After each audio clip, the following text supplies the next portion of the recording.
Bonjour les bénéfiles, j'espère que vous allez bien. On se retrouve pour le Samedi News et on le commence tout de suite avec quelques offres de début d'année.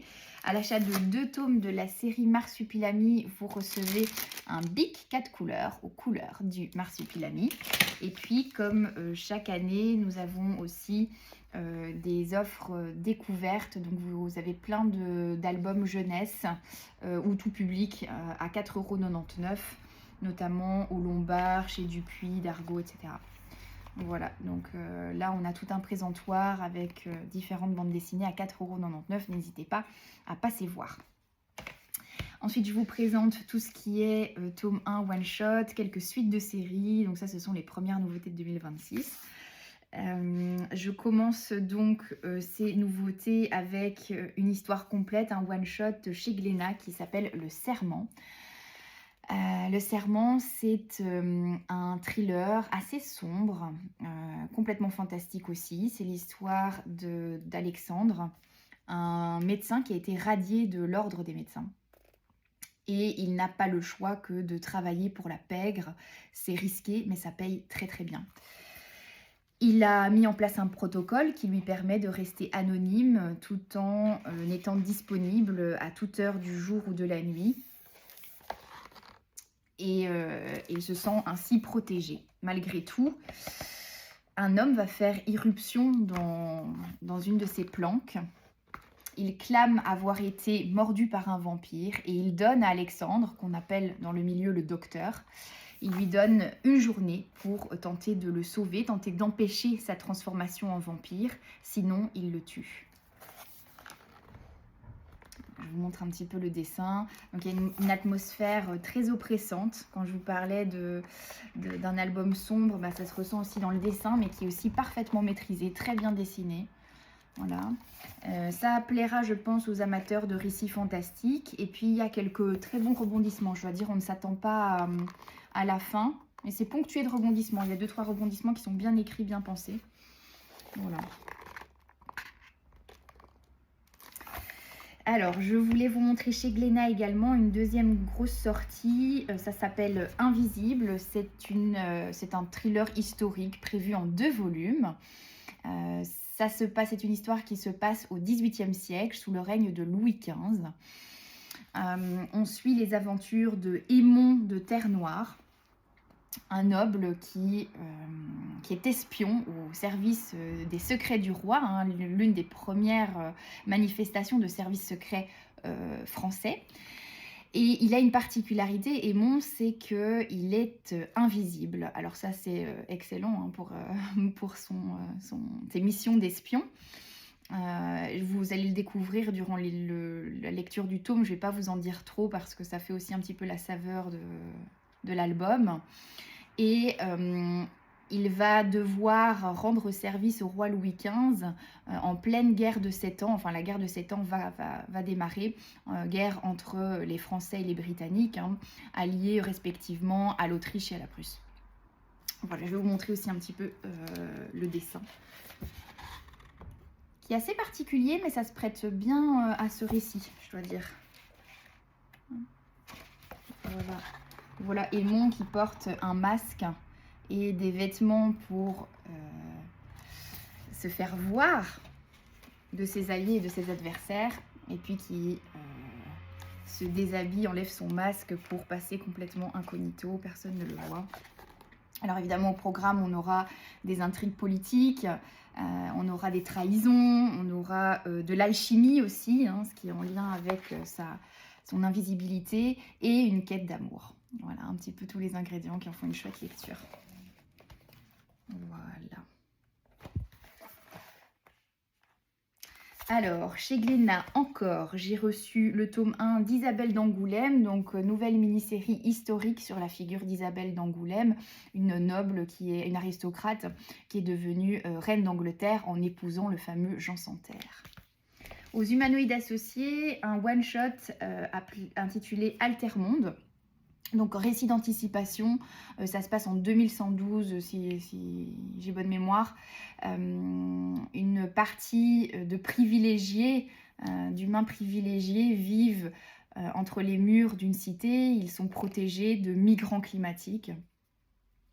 et notamment la famille de Nathan qui vit entre ces murs jusqu'au jour où un méga feu va se déclarer dans la cité. Ils vont être obligés de fuir, de se rendre vers le sud et donc de mettre, de poser leurs derniers espoirs entre les mains de ceux qu'ils ont toujours rejetés, les gens qui habitent eux-mêmes dans le sud.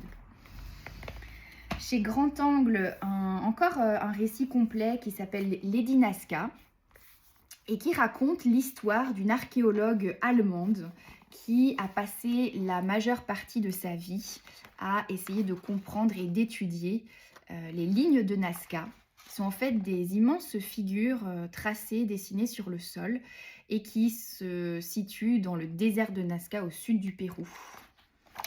Voilà, donc ça raconte son histoire. Chez Glénat, j'ai reçu une histoire complète, ici Tunnel, qui est assez particulière, c'est très spécial. Ça commence sur le départ en vacances d'une famille, une famille pour le coup très ordinaire. Et on ne sait pas pourquoi, on ne sait pas comment, mais ils vont être projetés dans une sorte de course automobile extrêmement dangereuse, où les participants n'hésitent pas à provoquer de graves accidents afin de passer en tête. Voilà, donc très particulier comme récit. C'est l'occasion aussi d'exploration un petit peu psychologique sur les personnages. Voilà. Chez Dracou, conclusion d'une trilogie plutôt sympathique, Gueule de cuir, donc fin de l'histoire. Et alors, à l'occasion de la sortie du tome 3, ils ont décidé de nous offrir un pack découverte avec voilà, les 2 premiers tomes de la série au prix de 24,90 €. Donc on y gagne un petit peu. C'est quand même intéressant. Chez Dracou également, j'ai reçu le tome 2 de Don Juan des Flots. Le tome 1 était sorti il n'y a pas si longtemps dans mon souvenir, il y a quelques mois. Je me trompe peut-être, mais je pense que les sorties ont été assez rapprochées. Et chez Fluide Glacial, j'ai reçu pour les amateurs d'humour noir le tome 2 de Vivre est dangereux pour la santé par SP. Alors, pour ce qui est des BD jeunesse, mais en fait, c'est pas tellement jeunesse, c'est plutôt tout public.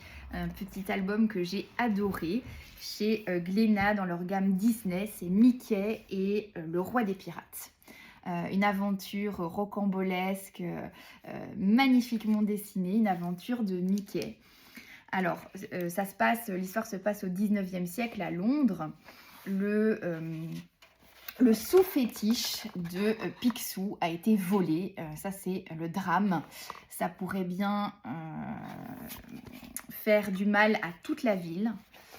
Les usines commencent à fermer les unes après les autres. Picsou lui-même semble avoir perdu la raison puisqu'il dilapide sa fortune. Qu'est-ce qui lui arrive ? Il n'en faut pas plus à Mickey pour décider de mener l'enquête. Mickey qui est un jeune reporter accompagné de son fidèle Pluto. Ils vont mener l'enquête pour comprendre ce qui s'est passé, qui a volé ce sous-fétiche. Et voilà, ça va être l'occasion de plein de rebondissements, d'une aventure vraiment très chouette à suivre, avec des éléments fantastiques aussi. Voilà, je vous parlais du dessin, vraiment très beau. Donc une aventure pour les petits et les grands lecteurs, je dirais à partir de 8 ans, à partir du moment où on maîtrise vraiment bien la lecture, on peut comprendre les tenants et les aboutissants sans problème. Et on se régale, il y a un petit peu de... Il y a plein de références littéraires, un peu au début à Dickens, un peu ici dans la piraterie à l'île au trésor. Donc vraiment très chouette lecture de ce début d'année, je vous la conseille. En BD jeunesse, 2 autres titres sympathiques également. Les Gardiens de Fer, le tome 1. Plutôt dans la veine post-apocalyptique, l'humanité a été réduite en esclavage par d'immenses géants mécaniques, les fantômes qui ont envahi la Terre. Et 30 ans plus tard, nous suivons l'histoire d'un jeune garçon et de son chien qui pourrait bien redonner espoir à l'humanité en faisant une découverte dans une découverte mécanique, voilà, dans une déchetterie, et ça pourrait tout changer pour l'humanité. Alors avec un dessin qui va, je pense, assez moderne, qui pourrait plaire aux jeunes lecteurs. Voilà, c'est dynamique, c'est une bonne introduction, on attend le tome 2. Voilà, je vous montre montre un petit peu au début la guerre avec les fantômes, hein, ces géants mécaniques. Et alors chez Dracou, j'ai encore un titre à vous montrer. Alors ça, c'est plutôt ciblé public ado. Ça s'appelle l'Académie Clair-Obscur, avec une ambiance proche du manga, cette fois-ci. Ça se passe dans une académie de magie qui ne recrute que des jeunes nobles. Et cette académie va être contrainte de recruter un paysan pour la première fois qui a fait preuve d'un pouvoir extraordinaire. Et évidemment, personne ne veut de lui dans cette académie en réalité, donc il va devoir trouver sa place dans l'académie, dans le monde aussi. Et on va suivre toutes ses aventures. Voilà, vous voyez ce dessin qui se rapproche un petit peu du manga. C'est aussi un tome 1, donc voilà, série plutôt prometteuse pour ce début d'année. En manga, également pas mal de réceptions. Je vous montre quelques titres, hein. Vous savez que je ne peux jamais tout vous montrer, sinon c'est fort long. Alors, j'ai reçu notamment le tome 29 de Jujutsu Kaisen, le tome 9 de Elden Ring, le tome 8 de Wistoria, le tome 5 de Gokurakugai, Hubelblatt, la saison 2, c'est le tome 3 qui est sorti. Le tome 5 d'une très belle série Beast King. Si vous avez aimé notamment Frieren, ça vaut la peine d'essayer Beast King, ça vous plaira certainement. Le tome 16 des Carnets de l'apothicaire, version Mana Books, hein, donc enquête à la cour. Voilà, toujours des très belles couvertures. Et puis le tome 11 de la réédition de Rave en grand format. Et encore pas mal d'autres choses, hein. N'hésitez pas à venir voir. Voilà, je vous fais de très gros bisous. Je vous souhaite un excellent week-end. Et puis, c'est un vrai plaisir de vous retrouver toutes les semaines pour les Samedi News. À la semaine prochaine. Salut!